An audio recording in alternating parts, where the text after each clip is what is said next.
Hello dear student, welcome to our YouTube channel. स्वागत है आप सभी का हमारे यूट्यूब चैनल पर। आज के वीडियो में हम बात करने वाले हैं एक बहुत ही ज़्यादा इम्पोर्टेंट टॉपिक के बारे में, जो कि बहुत इजी भी है और साथ में एग्जाम में बहुत सी बार इससे रिलेटेड क्वेश्चन पूछे जाते हैं। और इसके साथ ये टॉपिक एक फ़ीमेल की लाइफ में भी बहुत ज़्यादा इम्पोर्टेंस रखता है।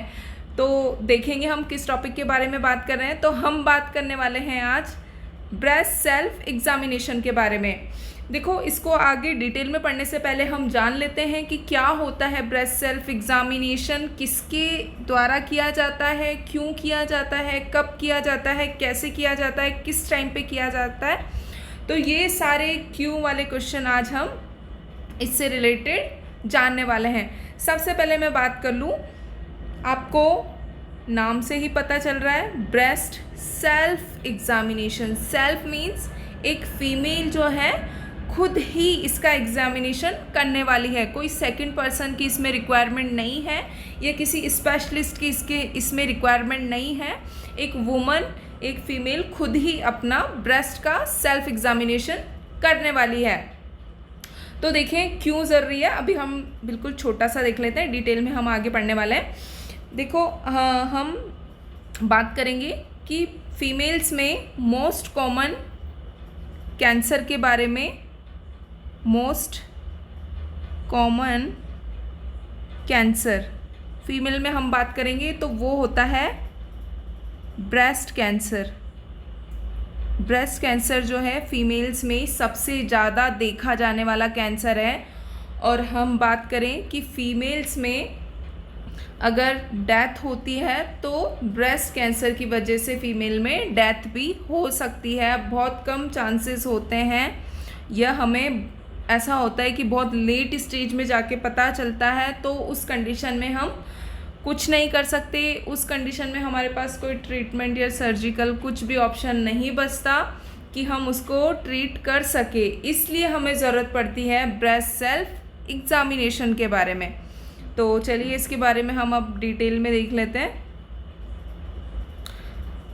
Breast self examination is a screening method. इसमें क्या देखेंगे, हम देखते हैं ब्रेस्ट सेल्फ एग्जामिनेशन में क्या है। एक स्क्रीनिंग मेथड है। स्क्रीनिंग मीन्स एक हम जस्ट आइडिया लगाएंगे, हम इसे कन्फर्मेटरी नहीं मानेंगे। तो ब्रेस्ट सेल्फ एग्जामिनेशन एक कन्फर्मेटरी टेस्ट नहीं है, ये क्या है, सिर्फ एक स्क्रीनिंग मेथड है। जस्ट पहले से कुछ गैस करना, ठीक है। In an attempt to detect early breast cancer. Breast cancer को अर्ली डिटेक्शन करने के लिए जो मेथड हम यूज़ करने वाले हैं उसे हम बोलते हैं ब्रेस्ट सेल्फ एग्जामिनेशन, जो क्या है, सिर्फ एक स्क्रीनिंग टेस्ट है। The test involve the woman herself looking at the feeling each breast for possible lump, deterioration और स्वेलिंग। देखिए क्या होता है इसमें, वुमन जो है खुद, हरसेल्फ मीन्स खुद, looking at the feeling each breast for possible lumps. Female जो है खुद एग्जामिन करती है, खुद पता लगाती है कि उसकी ब्रेस्ट में कोई लंप तो नहीं है, कोई डिस्चार्जेस तो नहीं है, कोई स्वेलिंग तो नहीं है, या कोई ब्रेस्ट की साइज एंड शेप में कोई डिफरेंस तो नहीं आ रहा है। ये सारा एक वुमन खुद देखकर, ये एग्जामिन करके इस चीज़ का पता लगाती है। तो ये सारा किस मेथड में इंक्लूड किया गया है, ब्रेस्ट सेल्फ एग्जामिनेशन में, जिसमें लंप का पता लगाएंगे, एनी डिटोरिएशन और स्वेलिंग्स का वुमन खुद पता लगाएगी। नेक्स्ट हम बात करेंगे परफॉर्मिंग ब्रेस्ट सेल्फ एग्जामिनेशन। तो हम परफॉर्मेंस की बात करेंगे कि कब परफॉर्म किया जाता है ये। तो सबसे पहले हम बात कर लें, perform as soon as after menstruation end. अगर एक फीमेल है, उसको मेंस्ट्रुअल साइकिल आता है उसका, तो उसके जस्ट बाद as soon as after menstruation end, जैसे ही उसका menstruation end हो जाता है उसी के बाद हमें ब्रेस्ट सेल्फ एग्जामिनेशन करना है।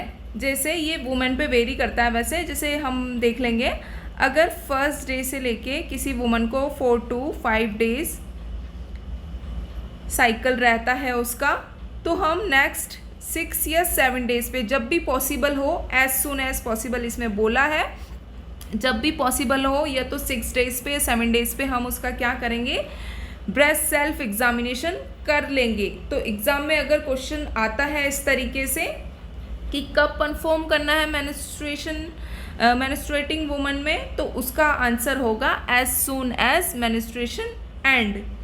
ठीक है, ये किसी किसी फीमेल में जैसे वेरी करता है, किसी को मेंस्ट्रुअल साइकिल जो है उसका साइकिल 6 डेज चलता है, 7 डेज चलता है।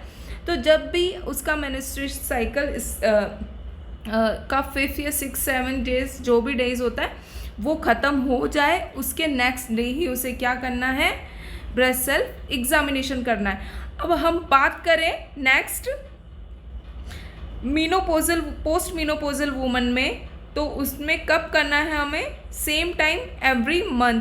पोस्ट मीनोपोजल वुमन की बात करें जिनका मेंस्ट्रुअल साइकिल अब होना बंद हो चुका है, अब उसको मेंसेस नहीं आते हैं, तो वो वुमन क्या कहलाएगी, पोस्ट मीनोपोजल वुमन। तो अब उनमें क्या करना है, उनमें तो कोई मेंस्ट्रुअल साइकिल आ नहीं रहा कि हम उसके एंड होने का वेट करेंगे, तो उस कंडीशन में हमें क्या करना है, मंथ का कोई भी डेट फिक्स करनी है। जैसे हमने मान लिया आज 10 सितंबर है, 10 सितंबर है, आज हमने ब्रेस्ट सेल्फ एग्जामिनेशन किया है। नेक्स्ट 10 अक्टूबर को क्या करेंगे, हम नेक्स्ट एग्जामिनेशन करेंगे। तो हमें डेट जो है फिक्स कर लेनी है पोस्ट मेनोपॉजल वुमन में। ये दोनों लाइन है, दोनों पे आप स्टार मार्क कर सकते हैं, क्योंकि दोनों ही लाइन से क्वेश्चन उठ के एग्जाम में पूछा जाता है। क्लियर है आप सभी लोगों को? तो हम आगे बढ़ते हैं, नेक्स्ट देखेंगे BSE सेटअप। हम सेटअप की बात करें कि ब्रेस्ट सेल्फ एग्जामिनेशन करने के लिए क्या सेटअप चाहिए, तो इसके लिए सेटअप की रिक्वायरमेंट होती है, क्योंकि एक फीमेल को प्रॉपर क्या है, select private and comfortable space की रिक्वायरमेंट होती है।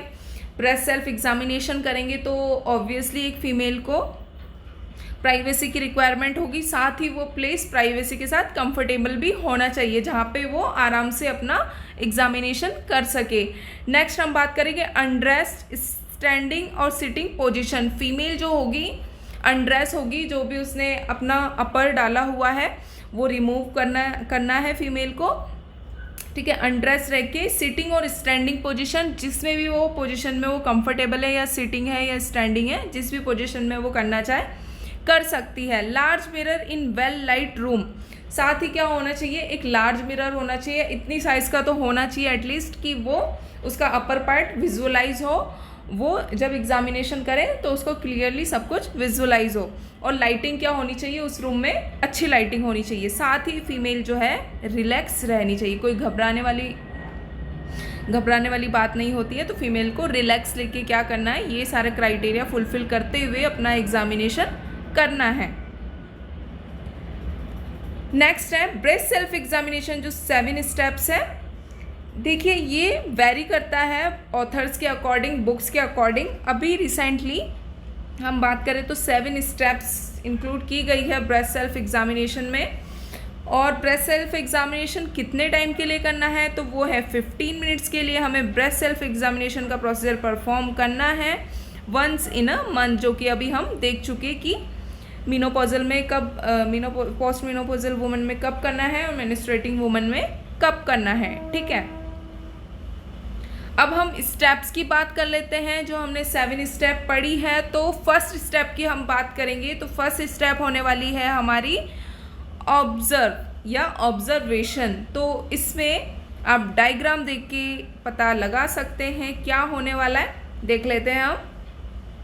बोथ आर्म्स ऑन वेस्ट, दोनों हाथ क्या रखने हैं, हमारे वेस्ट पे रखने हैं, जैसे डायग्राम में दिखाया हुआ है, दोनों हाथ को वेस्ट पे रखना है।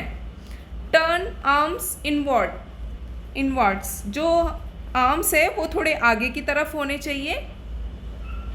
Turns around side to observe changes of shape size both breast.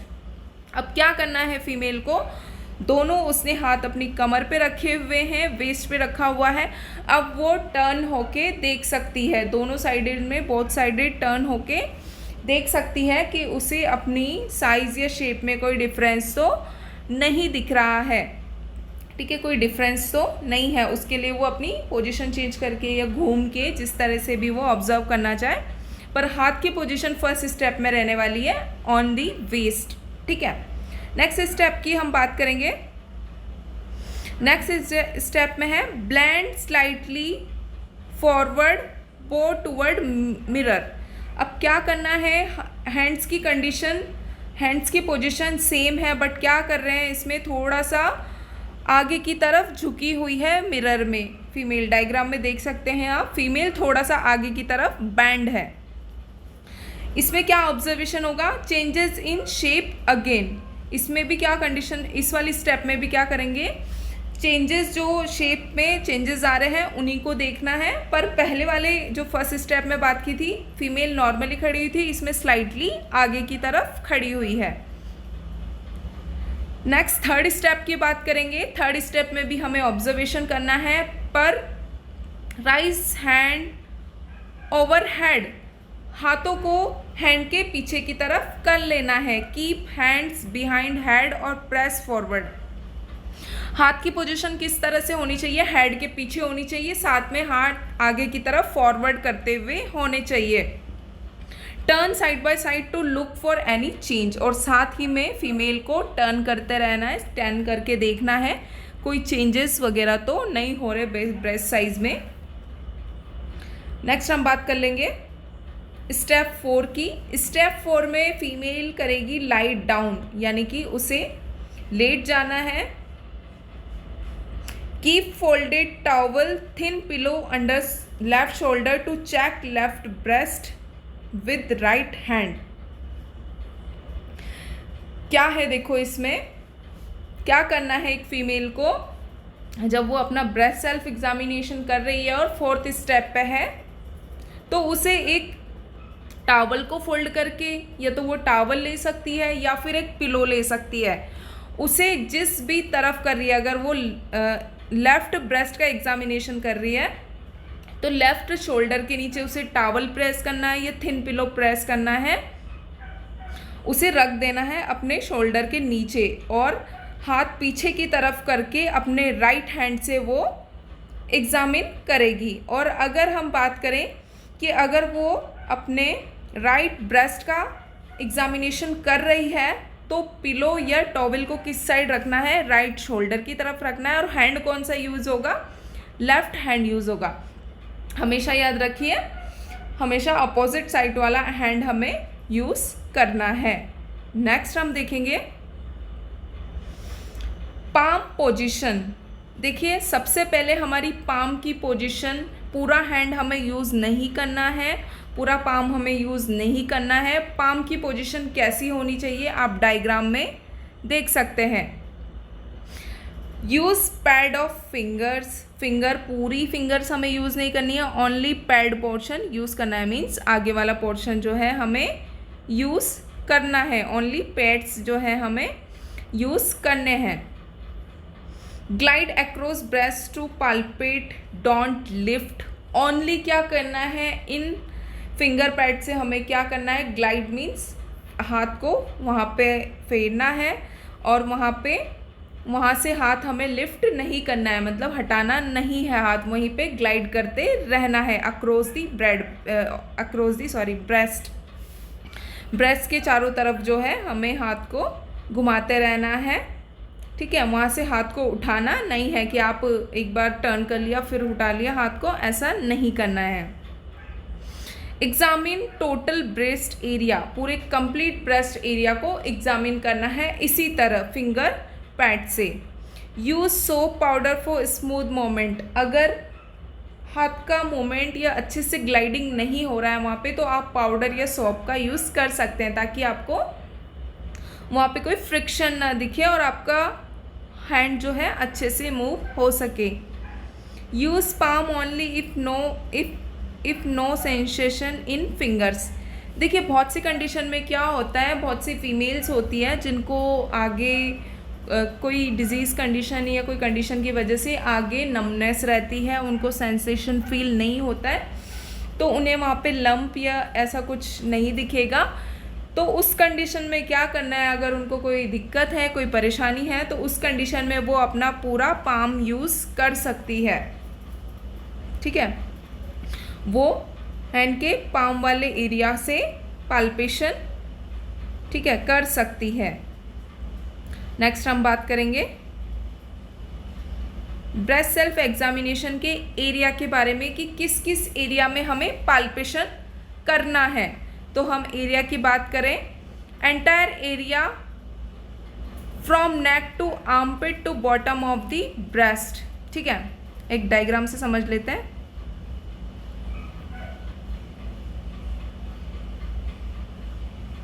ये हम इतनी अच्छी ड्राइंग नहीं है, बट मैं डायग्राम बनाने की कोशिश कर रही हूँ।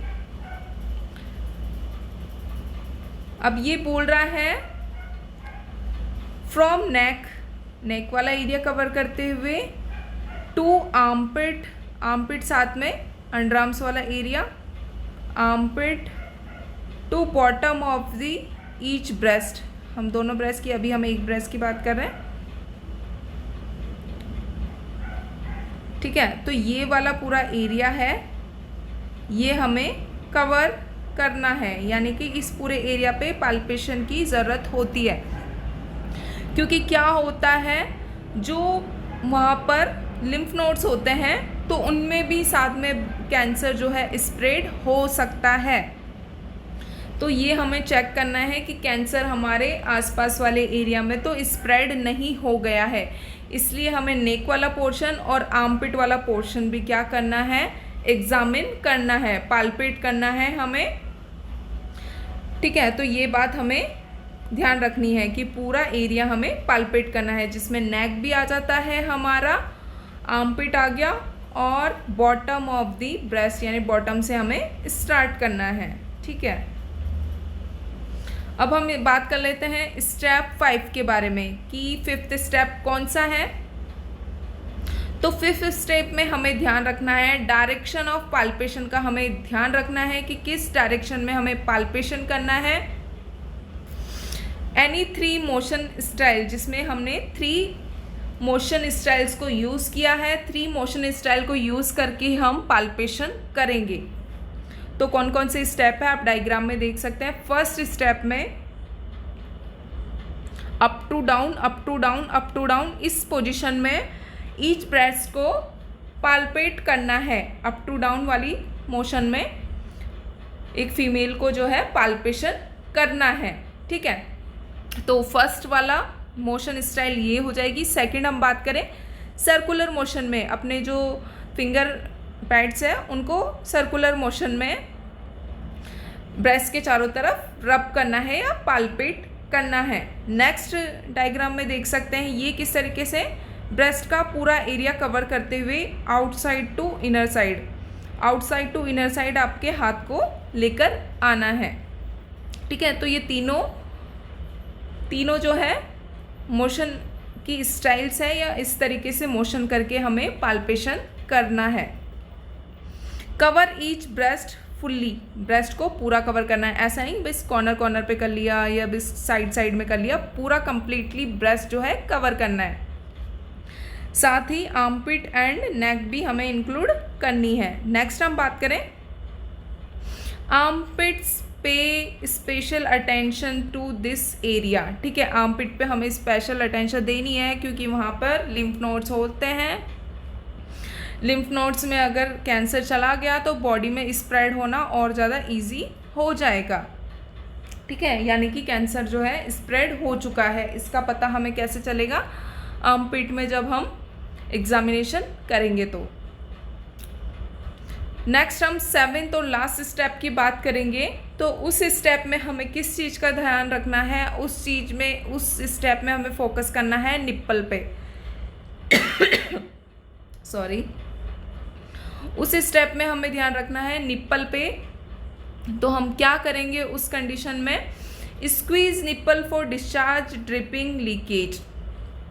निप्पल को क्या करेंगे, हम स्क्वीज करेंगे, थोड़ा सा प्रेस करके देखेंगे कि निप्पल को प्रेस करने पे कोई डिस्चार्ज तो नहीं है, वहाँ से कोई फ्लूइड का लीकेज तो नहीं हो रहा है, कोई ड्रिबलिंग तो नहीं हो रही है। ये सब हमें क्या करना है, निप्पल को स्क्वीज करके देखना है। 7 स्टेप में हम निप्पल स्क्वीजिंग को इंक्लूड करते हैं। और डिस्चार्ज जो है क्या हो सकता है, उस जगह पे डिस्चार्ज में ब्लड हो सकता है, पस हो सकती है, या कोई पस या कोई और अदर इन्फेक्शन की वजह से और कोई डिस्चार्ज हो सकता है। अगर लंबा डिस्चार्ज है तो पस फॉर्मेशन ग्रीनिश कलर का हो सकता है, कुछ भी हो सकता है, वहाँ पे किसी भी तरह का डिस्चार्ज हो सकता है, यानी कि वहाँ पे कैंसर वाला कंडीशन हमें देखने को मिल सकती है। तो ये सारी कंडीशन हमें 7th स्टेप में देखनी है। अब हम नेक्स्ट बात करते हैं कि अगर normal breast self examination reported होता है तो हमें क्या करना है। एक फीमेल ने ब्रेस्ट सेल्फ एग्जामिनेशन किया, उसको कुछ पाल्पेट नहीं हुआ है, ठीक है, वहाँ पे कोई लंप नहीं था, उसकी शेप वगैरह सब सही है, कोई डिस्चार्ज नहीं है, तो उस कंडीशन में हमें क्या करना है, रिपीट करना है, ठीक है, क्योंकि 1 मंथ का ड्यूरेशन होगा, कभी भी कुछ भी हो सकता है, इसलिए ये मैंडेटरी है कि आप हर मंथ कीजिए, ठीक है। तो वंस एवरी मंथ इसको रिपीट करना है। नेक्स्ट हम बात करें abnormal breast self examination reported, तब हमें क्या करना है, CBE means clinical breast exam करवाना है। फिर अभी तक हम सेल्फ एग्ज़ाम करते आ रहे थे, अब हमें क्लिनिकल कराना पड़ेगा। उसके लिए हमें कोई विजिट ट्रेन नर्स, किसी ट्रेन नर्स के पास जाना होगा, ये डॉक्टर के पास जाना होगा क्लिनिकल ब्रेस्ट एग्जामिनेशन के लिए, ठीक है। हमें बिल्कुल भी ज़रा भी लापरवाही नहीं करनी है, कोई डरना नहीं है, किसी तरह का स्ट्रेस नहीं लेना है। हमें जाना है कोई ट्रेन नर्स के पास या डॉक्टर के पास। वहाँ जाने के बाद क्या होगा, abnormal CBE goes for diagnosis and treatment. अगर एबनॉर्मल क्लिनिकल ब्रेस्ट एग्जामिनेशन हमें मिलता है तो उसका प्रॉपर डायग्नोसिस हमारा होगा, और क्या होगा, साथ ही उसका प्रॉपर हमें ट्रीटमेंट मिल जाएगा, ठीक है। तो इस तरीके से हम आगे कैंसर को होने से बचा सकते हैं, एक फीमेल की लाइफ को हम सेव कर सकते हैं। तो डियर स्टूडेंट्स, ये था हमारा आज का टॉपिक। आई होप आप सभी को अच्छे से समझ में आया होगा। इससे रिलेटेड अगर आपको कोई भी डाउट है तो आप कमेंट करके पूछ सकते हैं। चलिए मिलते हैं अब नेक्स्ट वीडियो में, तब तक के लिए tata bye bye, thank you for watching.